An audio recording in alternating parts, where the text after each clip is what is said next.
Pendant des millénaires, deux grandes voies ont guidé l'humanité.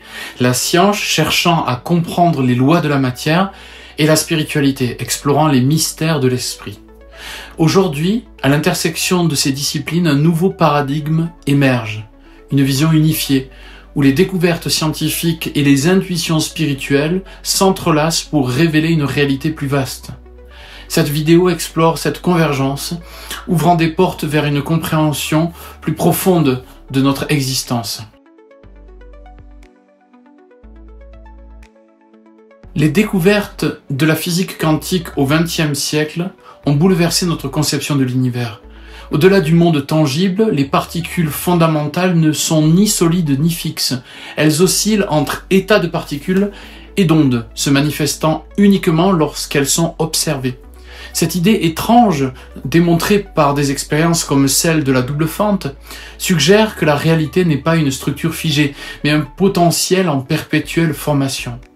Dans les traditions spirituelles, cette idée est familière. Le bouddhisme, par exemple, enseigne que le monde est une illusion, une projection de notre conscience.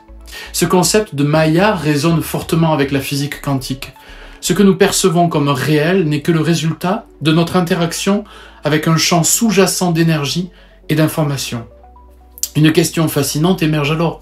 Si la réalité est un potentiel, qui ou quoi décide de la manifestation? Les chercheurs et mystiques s'accordent sur un point. La conscience joue un rôle central.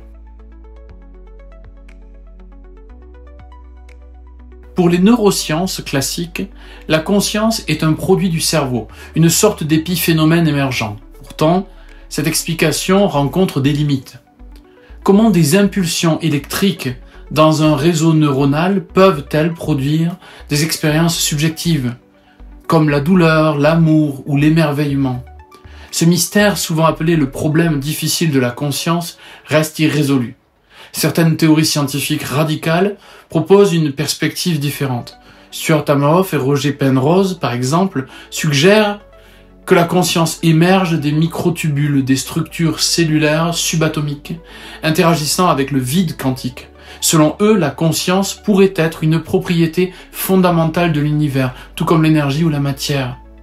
Dans la spiritualité, la conscience est souvent vue comme la source de tout ce qui existe.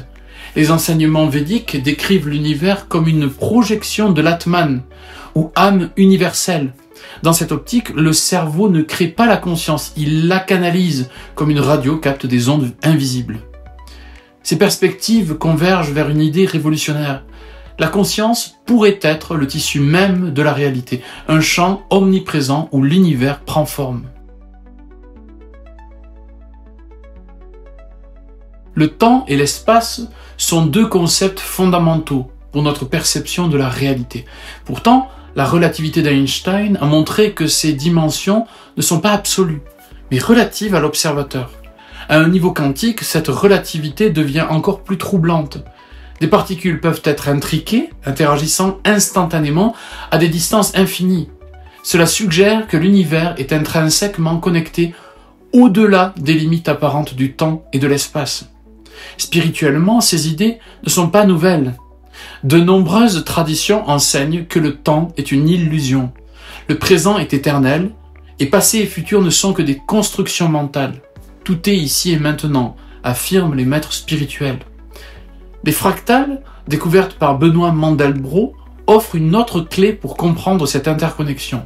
Ces structures géométriques infiniment complexes se répètent à toutes les échelles. Chaque fragment contient l'ensemble, une idée qui reflète les enseignements spirituels selon lesquels le macrocosme est dans le microcosme. L'univers dans ses fondations est vibration. Les physiciens décrivent les particules comme des cordes vibrantes, chaque fréquence donnant naissance à une particule différente. Cette idée, connue sous le nom de théorie des cordes, résonne profondément avec les traditions spirituelles qui considèrent le son comme la source de la création. Dans l'hindouisme, le son Om est vu comme la vibration primordiale qui a donné naissance à l'univers. De même, les mystiques soufis parlent de la musique des sphères, un chant cosmique qui unit toutes les choses. Aujourd'hui, des scientifiques explorent la possibilité que ces vibrations soient mesurables et modifiables. Des études sur les fréquences sonores montrent qu'elles peuvent influencer la matière, comme dans les expériences de cymatiques, où des vibrations sonores créent des motifs géométriques parfaits dans des fluides ou des particules. Cela pourrait expliquer pourquoi les chants sacrés et les mantras ont un effet profond sur le corps et l'esprit.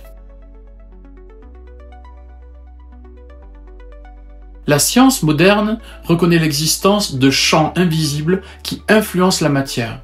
Les champs électromagnétiques, gravitationnels et quantiques façonnent notre réalité. Pourtant, ces champs pourraient être bien plus que des phénomènes physiques.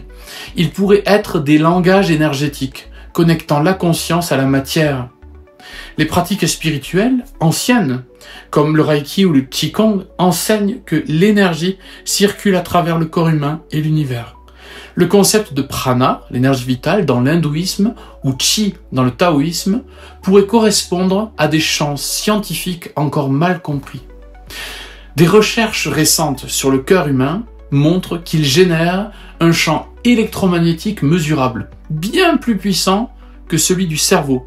Ce champ, selon des études menées par l'Institut HeartMath, pourrait influencer nos émotions, nos pensées et même interagir avec les champs d'autres personnes.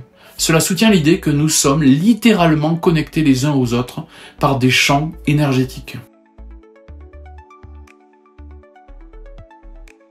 Si la science et la spiritualité convergent vers une vision unifiée de la réalité, cette compréhension a des implications éthiques profondes.